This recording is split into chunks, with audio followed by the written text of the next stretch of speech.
POCSO చట్టం అంటే లైంగిక నేరాల నుండి పిల్లల రక్షణ చట్టం అని కడప జిల్లా న్యాయ సేవాధికార సంస్థ secretary cum senior civil judge S Baba Fakruddin అన్నారు.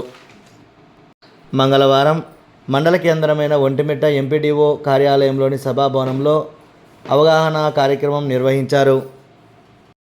ఈ కార్యక్రమంలో deputy chief legal aid defence counsel Shanta, assistant legal aid defence counsel Manohar, Vontimitta మండల పరిషత్ డెవలప్మెంట్ అధికారి KRM Prasad, district educational officer Shamshuddin, additional project coordinator Nityanandaraju, Vontimitta circle inspector Babu, sub inspector Sivaprasad, assistant district చైన్ protection అధికారి, మహిళా పోలీసులు, అంగన్వాడీ వర్కర్లు, ఆశా వర్కర్లు, పారాలీగల్ వాలంటీర్లు, ప్యానెల్ న్యాయవాదులు, ఎన్జిఓలు, మహిళలు, ప్రజలు తదితరులు పాల్గొన్నారు. మోడెస్టీ ఆఫ్ ది ఉమెన్ అంటే ఏమి, ఈవ్ టీజింగ్ అంటే ఏమి, దీనికి ఐపీసీలో చాలా సెక్షన్లు ఉన్నాయి. 376 ఉంది. 376లో మళ్ళీ స్మాల్ ఏబిసిడి ఉన్నాయి, మళ్ళీ ఏబిసిడి అగ్రవేటివ్ సెక్షువల్ అసాల్ట్స్ ఉంటాయి కదా, దాంట్లో కూడా ఉన్నాయి. తర్వాత 354 ఉంది మోడెస్టీ పైన. ఆ తర్వాత నిర్భయ యాక్ట్ వచ్చిన తర్వాత ఈ అగ్రవేటివ్ ఫార్మ్స్ ఆఫ్ సెక్షువల్ అసాల్ట్స్ కూడా దాంట్లోకి తీసుకున్నారు. అంటే 326 with regard to sexual assault అయితే ఎంత లైఫ్ ఇంప్రిజన్మెంట్ కూడా ఇచ్చారు. తర్వాత ఒక అమ్మాయి వెనకల పడ్డం, ఒక అమ్మాయిని సెల్ ఫోన్లో మాట్లాడడం, వీటన్నిటిని సెక్షువల్ అసాల్ట్ కిందకి తీసుకున్నారు. ఇది చాలక ఎందుకు మళ్ళీ పోక్సో యాక్ట్ తీసుకోవాల్సి వచ్చింది? ఇవన్నీ ఉన్నాయి కదా, ఎందుకు తీసుకోవాల్సి వచ్చింది అంటే ఐపీసీలో gender discrimination that it is applicable only for women. Women modesty పైనే, ఉమెన్ పైనే ఉంది. అవునా?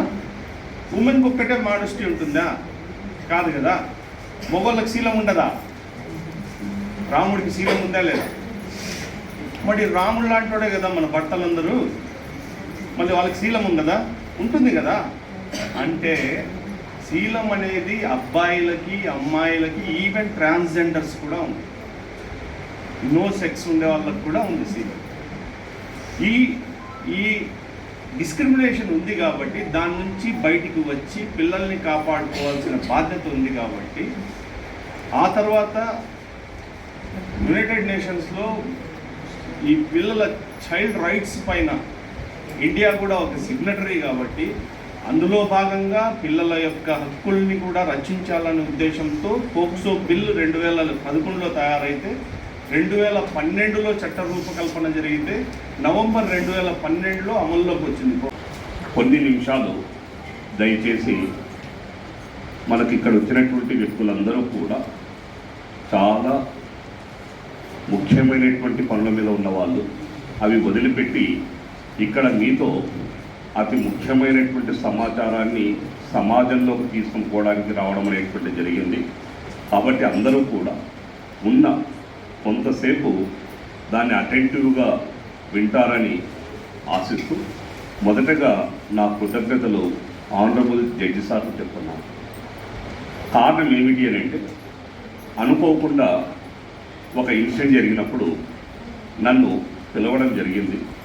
ఆ సందర్భంలో నేను విన్నది వేరు, కానీ అక్కడ చూసిన తర్వాత డిస్ట్రిక్ట్ లీగల్ సర్వీస్లో జడ్జెస్ ఇంత అద్భుతమైనటువంటి కౌన్సిలర్స్ ఉంటారా అన్నటువంటిది మొదటిసారి చూడడం జరిగింది. కాబట్టి దానికి మీకు చాలా థ్యాంక్స్ సార్. రెండవది ఏమిటి అని అంటే, సార్ దగ్గర నుంచి నేను సింప్లిసిటీ అంటే అంత హై పొజిషన్లో ఉన్నా కూడా ఎంత సింపుల్గా ఇతరులను గౌరవించడం అనేటువంటి చూసిన తర్వాత నిజంగా తల్లిదండ్రులు నేర్పించినటువంటి ఆ సంస్కారానికి హ్యాట్స్ ఆఫ్ చెప్పాలి. తల్లిదండ్రులు నేర్పించినటువంటి ఆ సంస్కారం. ఇక మూడవది, ఒక ఇష్యూ గురించి పోయినప్పుడు అక్కడ ఇన్వెస్టిగేషన్ చేసినటువంటి విధానాన్ని చూసిన తర్వాత జనరల్గా మేము ఎడ్యుకేషన్లో రీసెర్చ్ చేస్తాం, అని సార్ చేసినటువంటి రీసెర్చ్ చేసిన తర్వాత ఇవన్నీ నేర్చుకున్న తర్వాత సార్ను నేను రిక్వెస్ట్ చేశాను. సార్, నేను బేసిక్గా టీచర్ను సార్, ఎప్పుడైనా ఇటువంటిది ఏదన్నా ఉంటే నాకు కూడా అవకాశం కల్పించాలి అంటే సార్ వెంటనే దాన్ని యాక్సెప్ట్ చేశారు సార్. అందుకే ఈ సభాముఖంగా మీ కృతజ్ఞత తెలియజేస్తున్నాను సార్. Thank you. సో అలాగే వేదిక మీద ఉన్నటువంటి అందరు పెద్దల, అలాగే కూర్చున్నటువంటి మిత్రులకు ఒక చిన్న కథ లేదా ఉదాహరణ. సో ఒక ఊర్లో ముగ్గురు వ్యక్తులు తపస్సు చేశారు. వాళ్ళ తపస్సుకు మించి వీడియో రికార్డింగ్ చేసిన తర్వాత ఆ విక్టిమ్ ఎవరున్నారో ఆ విక్టిమ్ని మెడికల్ ట్రీట్మెంట్ కోసం హాస్పిటల్కి పంపిస్తాం. రికార్డ్ చేసేది కూడా ఉమెన్ ఏఎస్ఐ గారు కానీ లేకపోతే ఎస్ఐ గారి ద్వారానే చేపించి రికార్డ్ చేయించి మెడికల్ ట్రీట్మెంట్కి పంపిస్తాము. మెడికల్ ట్రీట్మెంట్ అయిపోయిన తర్వాత as per merits of facts ప్రకారము ముద్దాయిని రిమాండ్కి పంపించడం జరుగుతుంది. అదేవిధంగా ఇలాంటి కేసుల్లో కూడా స్పెషల్ కోర్ట్స్ త్వరగా ట్రయల్ కంప్లీట్ చేసి ఆ యొక్క ముద్దాయికి ఎవరున్నారో దానిలో ముద్దాయిలు ఎవరున్నారో వాళ్ళందరూ కూడా శిక్షలు కఠినంగా విధించే విధంగా చేయడం జరిగింది.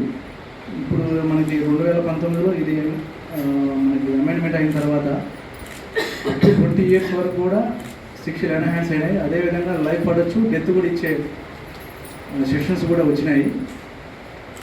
అదేవిధంగా వీడు మనం ఈ ఊరి మీద అఘాయిత్యం చేసుకుని వచ్చిన పిల్లలు వాళ్ళ యొక్క వివరాలు కూడా గోప్యంగా పోక్సో కేసెస్, మర్డర్స్ జరిగినప్పుడు, రేప్స్ జరిగినప్పుడు ఇలాంటివి పూర్ పీపుల్ ఎవరైనా ఉంటే వాళ్ళకి కేసెస్ చేస్తూ ఉంటాం, అడ్వకేట్గా ప్రాక్టీస్ చేస్తూ ఉంటాం. సో ఇక్కడ ఈరోజు మనం అందరం పోక్సో గురించి తెలుసుకోవడానికి ఇక్కడ స్టేజ్ పైన ఉండే వాళ్ళు అన్నీ చెప్పేశారు. చట్టం ఎప్పుడు తన పని తను చేసుకొని పోతూ ఉంది, కానీ చాలా లోటుపాట్లు ఉంటున్నాయి. నేను ఒకసారి పోక్సో హిండ్రన్సెస్ మీద నేషనల్ మీటింగ్ అటెండ్ అయ్యానండి, తిరుపతిలో జరిగింది. పోక్సో హిండ్రన్సెస్ చాలా అబ్స్టకల్స్ ఉన్నాయి అని చెప్పారు, కానీ ఇంతవరకు ఒక్కటి కూడా రెక్టిఫై చేయలేదు. నేషనల్ లెవెల్ మీటింగ్ జరిగింది, దానికి అందరిని పిలిచారు, కానీ ఇంకా ఒక్కటి కూడా రెక్టిఫై అవ్వలేదు, ఇంకా సెటరైట్ అవ్వలేదు. సో అదన్నీ కూడా సెటరైట్ అయితే ఇంకా కొంచెం ఎఫెక్టివ్గా చట్టం వినియోగంలోకి వస్తుంది.